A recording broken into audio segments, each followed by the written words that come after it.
Hello, welcome back to Reads of an Apple. My name is Stacy, and today we are going to do a book tag. I'm pretty excited about this one. It's the end of May, we're getting close to summer, and I thought, why not do the perfect summer treat, ice cream, but more specifically, Ben & Jerry's. So welcome to the Ben & Jerry's book tag. Now, I will have all of the questions linked down below if you would like to do this book tag as well. It was originally created by Bookshelves and Paperbacks Blog in LA. Or no, not in LA. But the blog is now down. So I found this just on a master list of like book tag things, but the lady who used to run the blog is Aimal Farooq, I think is how you say her name. So yeah, let's just get into it. We have 8 questions here. So, and I did find little ice cream things I can use. So, as you can see, the first one is vanilla caramel fudge, which is arguably the favorite off of this list. I'm a big vanilla and caramel person. So this first ice cream prompt is a light, fluffy contemporary. There are a couple authors that I was thinking of for this one. However, even though they were light and fluffy, I was thinking like Jackie Lau. She does still at times really deal with some heavier topics. So I was like, that's not quite light and fluffy. Like they're quick reads. They are like light and they're funny and they have that rom-com feel. But there are times where she definitely hits with the emotion and just, you know, life things that happen. So I decided to kind of switch gears a little bit, and I'm going to go with The Bookworm's Guide to Dating by Emma Hart. I recently binged through this trilogy via audiobook, and I love them. Emma Hart in the past has been like, I either love the book or it just doesn't work for me at all. But lately, some of her, I don't know how new these are, but the couple of series that I've read that are set in the same small town have been just hitting the mark for me. They are so much fun. They're quick reads. The audios are great. And I'm loving that, specifically these ones, all of our heroines are readers and they're geeky and they're nerdy, and this specific trilogy is around the 3 girls who own the Bookworm bookstore in this small town. But we have like a prequel series. It's a novella and 1 book, but it's called a series. And that is the second heroines in this series, older sisters romance, and then there's a spin-off with brothers and sisters and best friends from people in both of the previous series. So Emma Hart is really just kind of hitting it, and they're funny. The humor works for me. I laugh my butt off to these. I think they're super fun, and they're very quick, and they're light and fluffy. And you know, when I read this book first, and I immediately read the other 2, and then I was like, don't binge through the rest. But then when I picked up the book that came before this in the timeline, I immediately read the first 2, and then I picked up the 3rd in the following spin-off series. So they're very easy to just kind of like popcorn, just keep eating more and more, just because they are so light and fun. And I think these are perfect palate cleansers for me because there's just not that much angst going into these. There's not really that much heavy topics to kind of deal with. So if you're looking for something light and quick and fluffy and vanilla caramely, definitely check out Emma Hart, specifically this book series, the Bookworm's Guide series, the prequel little novella and book, which is the Girl Next Door series, I think is what it's called. It's the One Night Stand Next Door and then the Girl Next Door. And then the spin-off series is the Introvert's Guide. So Highly recommend those. And those are newer reads for me, which is fun.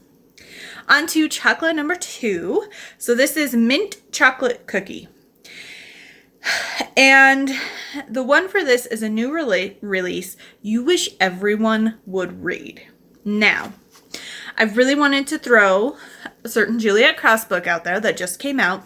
And I tried to just look at the books that I have read that came out in May and April. And it was only a couple.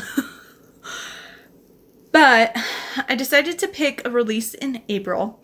But because everyone should read this, including myself, and that would be Heart of Gold by Jenny Bunting. This is the 4th and final book in her Finch family series. I feel like small town romances is really kind of getting... Like, I feel like they're always popular, but it's really kind of going through a phase right now with, you know, Elsie Silver, Lena Hendricks. A lot of the more indie authors are really in Candy Steiner, and like everybody's Laura Pavlov, Catherine Cowles, like everybody's like really into the small town contemporary indie author romances right now, and I want Jenny Bunting to be added to the list. She is a fellow Swiftie, and I have read the first 3 books in this series. I definitely want to get through her backlist as well. There's a couple of series, so she's also a fairly newer author, and I can't wait. She's a great follow on Twitter or on Instagram. I love her stuff. Yeah, so I need to read this. I need to finish this series. It's a little sad, bittersweet to end a series, but you know, I can't wait. This is the sisters book. The first 3 were the brothers. She's a single mom, and this is a second chance with a baby daddy. But the premise of why he isn't in her or her daughter's life seems like it'll work. So I need to read this. It came out the end of April, and I need to finish this series. So myself and everyone should read more Jenny Bunting. On to ice cream number 3, Cherry Garcia. And the prompt for this is an ending that's bittersweet. And this is why this book wasn't in the previous question. I have to give it to Grim and Barrett, of which my copy has said it has shipped, my paperback copy from Tennessee, but it says it won't get here till like June 2nd. So I don't know why it's taking like 2 weeks to get from Tennessee to Colorado, but okay, post office. But yeah, I mean, I loved it. It gave me everything I wanted to the end of this series. If you haven't read the Stay a Spell series, where are you? Please read it. They are amazing. I am a Juliet Cross stan. I will be honest. She comes in at a 4-star for me. And I love her to pieces. And I love her books to pieces. And this was bittersweet because it's an end of a really fun, really great series. And I'm excited for what she has next. Spoiler alert, join her Patreon to get like sneak peeks and behind the scene things, because I am like doubly excited for what's coming. But it was sad that it was over, but it was all of the sweet you could possibly want. And this book, when I finished it, put me in a reading book hangover / slump, I guess you can say, for like a week. Because I just didn't know what to do. And I really wanted to reread it, because I was not done with this series yet, but I didn't. And maybe I should have just reread it and then I could have moved on quicker, but I loved it. Once again, if you have not read Stay a Spell, please read Stay a Spell. On to ice cream number 4. So this is Strawberry Cheesecake. And this is a book with your one true pairing, or OTP, of OTPs. Now,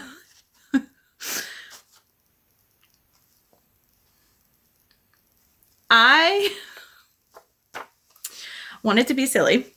Or I guess maybe not that silly, and pull out one of my Buffy comics, because in the world of all media, my OTP is Buffy and Spike. I'm that girl. I'm a Spuffy girl. But I tried to keep it to books, even though I have like novels of Buffy the Vampire Slayer, and I have the comic book series, and I have Spike's Omnibus series. So I have it technically in books, but I went with romance specific books because that's mainly what I read. And, you know, right now it's these two. It is Aelin and Rowan. I have a feeling that they are going to be like my top book couple for a very long time. It'll be very hard for them to be dethroned as my top. And I mean, look at them. I love them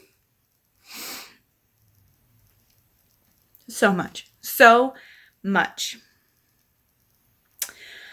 I have so many feelings about them.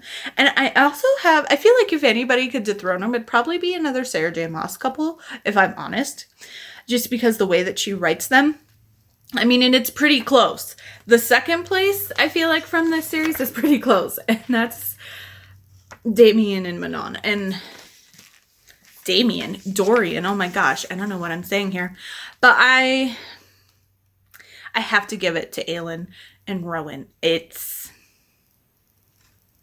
They're everything I could want. And I love them to pieces. I absolutely love them to pieces. Okay. Before this turns into me talking about Sarah J. Maas forever again, we will move on. So, ice cream number 5 is Milk and Cookies. And the prompt for this is 2 authors that would be perfect for collaboration. Now, this one was a little tougher. But then once I thought of who I wanted this to be, it made sense. So I'm going to say Grace Draven and Ilona Andrews. They are friends. I know they are friends. I know Grace and Ilona Andrews talks a lot. I also know Ilona Andrews is really good friends with Janine Frost, so that was also an option. But they're both Texas people. They both, I feel like, hype each other's books up so much.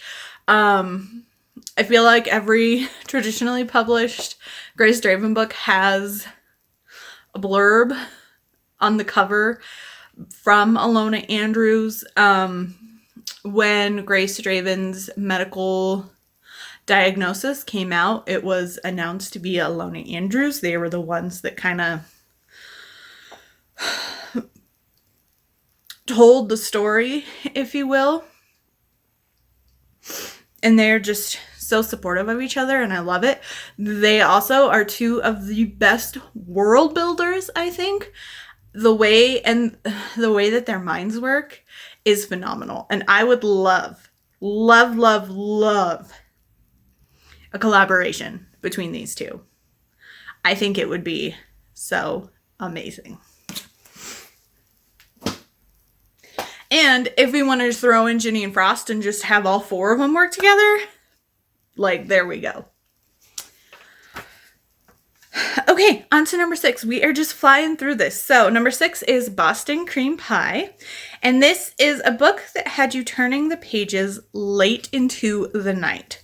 Now, a lot of the time I read is, a lot of the times, especially as of now that I'm in my new place, reading, and for a long time really, but reading is, I will read anytime I have free time, most of the time, unless I'm like stuck in the middle of a TV show that I'm really into, or, I've got Avalanche games or something like that.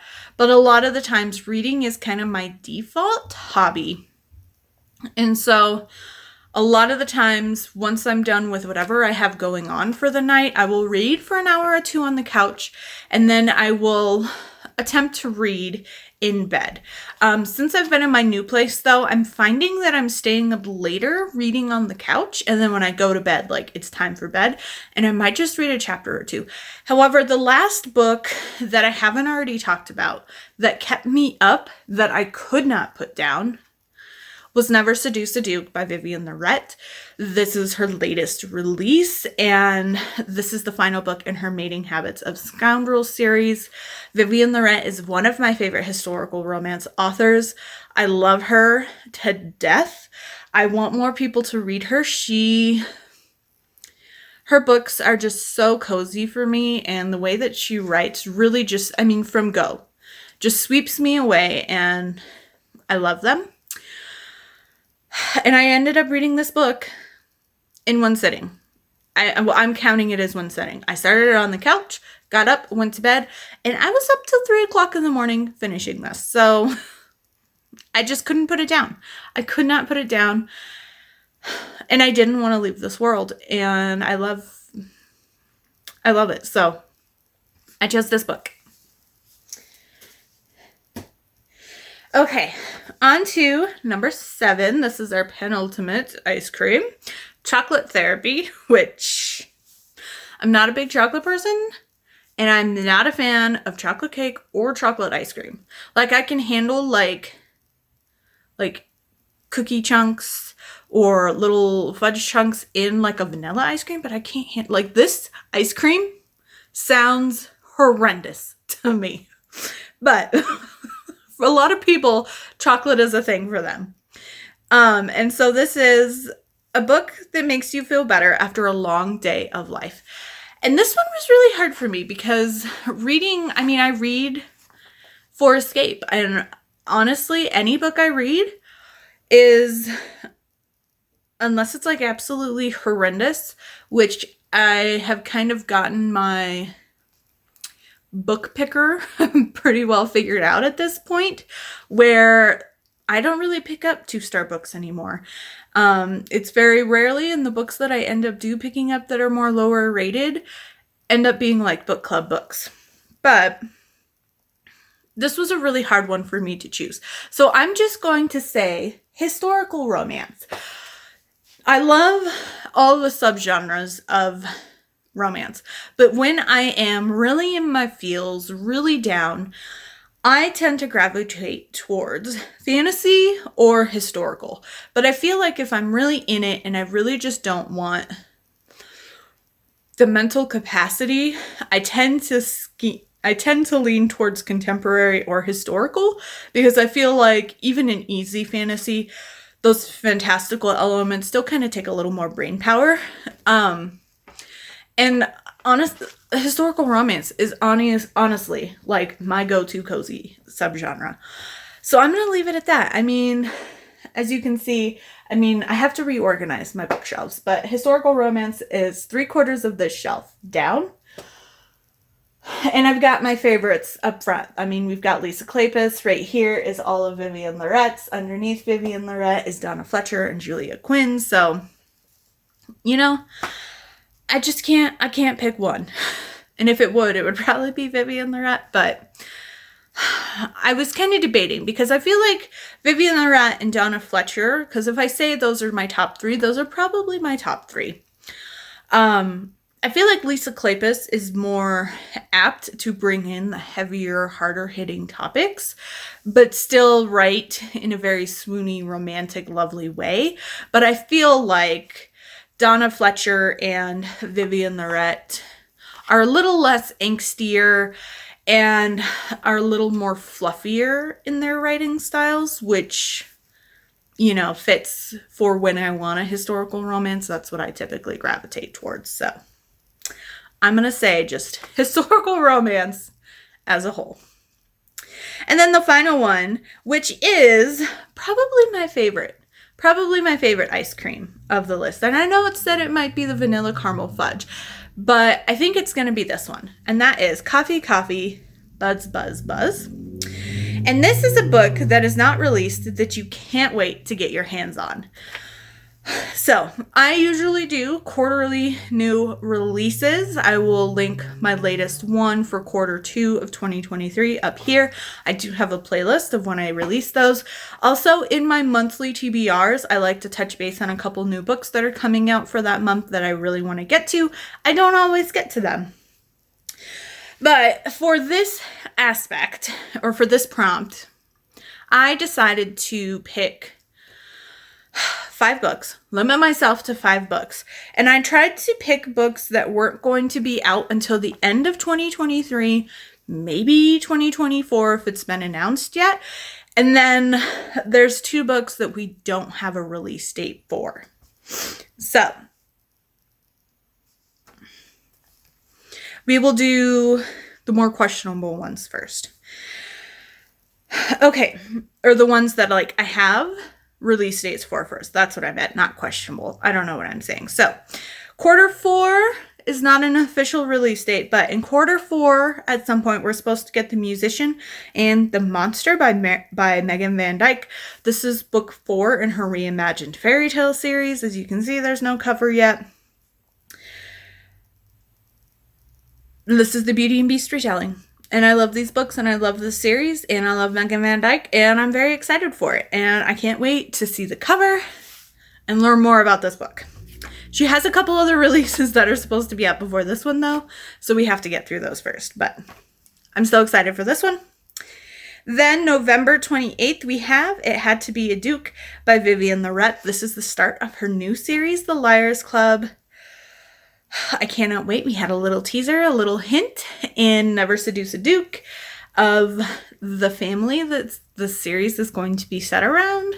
And I cannot wait. I cannot wait. And we are getting 2 books, 2 new Vivian Lorette books this year, which is super exciting. I mean, it's February and November, but it's 2 books in the same calendar year. And that's exciting for me.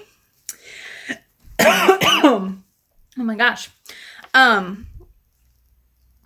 And then the third book that we have an actual release date for is House of Flame and Shadow by Sarah J. Maas, book 3 in Crescent City, January 30th, 2024. We've got a long wait. But I cannot wait for this book to come out and to see what happens. And I definitely, most likely, probably will be rereading the first 2 books in Crescent City in the couple months leading up to the release of this book. And then for 2 books-ish that don't have release dates for, one of them is A Dance of Smoke and Steel. Millavane has gone through some health issues and some life changes, and this book has been pushed back several times, which is fine. I know she's kind of missed a couple of deadlines, and this book is supposed to be long. From what I heard in a long time ago interview, I feel like the interview was after the first book in this series came out. This is Gathering Dragons. The first 2 books in there is also a prequel novella are out. This series she had planned in her mind to be a 6-book series. However, they were going to be like 2 trilogies within the 6-book series. So if you only wanted to read the first 3, you only wanted to read the second 3. So there's a lot that she has to kind of wrap up in this 3rd book, but I'm still excited for it. I've had it pre-ordered forever. And as of right now, there is no release date. Earlier this month, it was supposed to come out in November of this year, but earlier this month in May, about mid-May, she announced that there will be a notice when there is a new time frame, and she apologized. But I know that she's taking her time because she wants it to be good and she wants to be able to wrap everything up.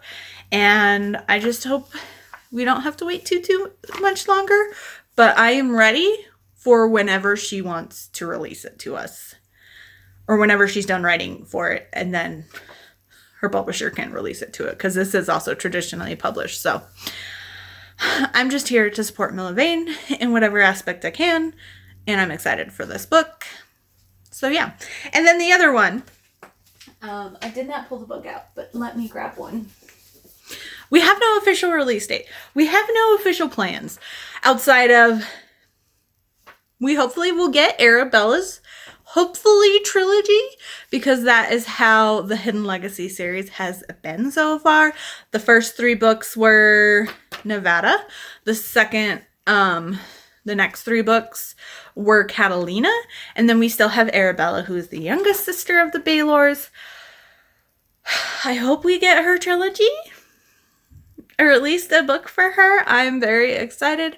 But this was Ruby Fever here. This is book 6 in Hidden Legacy. This was their final traditionally published book, and they are going straight indie now. So they are also not announcing things until they're ready to announce them. So either things are mostly written, completely written, and they're also writing where their muse takes them. So which I feel very supportive of, especially because they have so many series that cover so many different aspects and they have so many different worlds. And so I can understand them not wanting to be stuck in one world and losing whatever juju magical writing skills they have that keep them super interested and into the story they're writing. So, I will take whatever they write. I know currently they're finishing edits up for the second spin-off book for Kate Daniels and her Kate Daniels Wilmington Years series, which is supposed to come out in June. But I didn't mention that because that could be a new release I'm super excited for. But it's less than a month away, so I didn't mention it there, but I'm mentioning it here. So whatever. But anyway, at some point, I hope we get Arabella's 3 books in the Hidden Legacy series. I'd also would love a novella for their mom's romance, because we kind of see it a little bit in the background, but I'd love to see her romance. I'd love to see their older cousins.